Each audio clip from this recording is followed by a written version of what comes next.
simpelthen ventet efter 2 måneder nu. Må I se. Frederik-statuetterne 3D-printes hos kunstneren Henrik Troelsen fra Skælskør, ud fra en scanning af originalen, som vandt en konkurrence blandt billedkunstelever på gymnasiet. Der var jo 70 elever, der hver især lavede en, og så lavede vi et lille udvalg med mediefagslærer og mig, og så besluttede vi, hvad for en det skulle være. Og vi gik efter, at det skulle være sådan en høj statuetteagtig ting, at den var rigtig sød. Den står der på gammeldags sådan en klaptræ. Ja. Den står på en søjle, så den er lidt klassisk, og samtidig også moderne med den der funky person. Ja. Der er mere i kassen. Er der mere? Ja, der er også fødder til den. Ej, jo. Det må jeg da være smidt ud. Nej, Bente. Ej, for hulen da. De er da helt våde. Det er våde. Det gør ikke noget, det stiffer. Det kunne jeg godt have fundet på at smide ud, det her. Så skal de... Det giver en fin kontrast, det der. De skal jo sprays med guld, og det skal være rigtig guld. Og så skal de stå på den her kode, så får de også en vægt.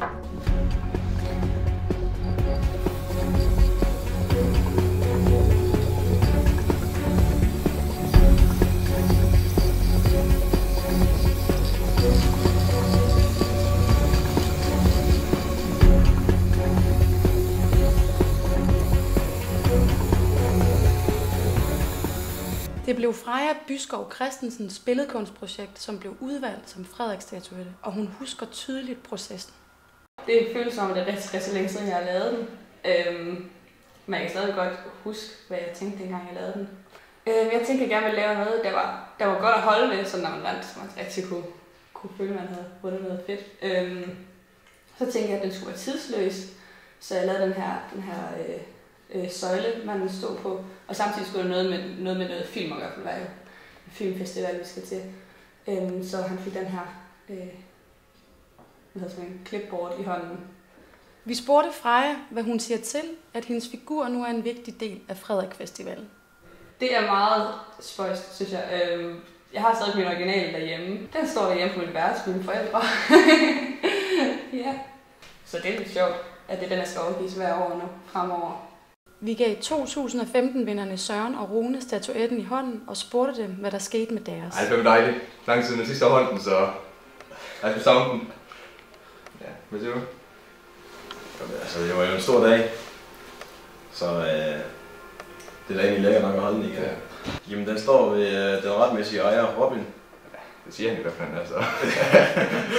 Ja, du ville godt gerne have den. Ja, det vil du også. Og vi ville egentlig alle sammen gerne have den. Ja, det endte lidt ud med, at vi blev lidt sure på hinanden. Ja. Så vi kan godt bruge 4 i stedet, og så var det lidt nemmere. Ja. Altså de første mange år i Frederik Festivalens historie, der havde vi jo ikke nogen statuette. Der var det bare sådan et diplom, man fik. Men altså, vi manglede jo noget, der fremhævede hovedkategorien. Altså den der bedste film skulle have noget ekstra. Så der har vi fået Frederik-statuetten. Og så synes jeg, det er super fedt, at den er lavet, altså fremkommet i et samarbejde med billedkunst. At de kunstneriske fag på gymnasiet kan samarbejde med sådan noget.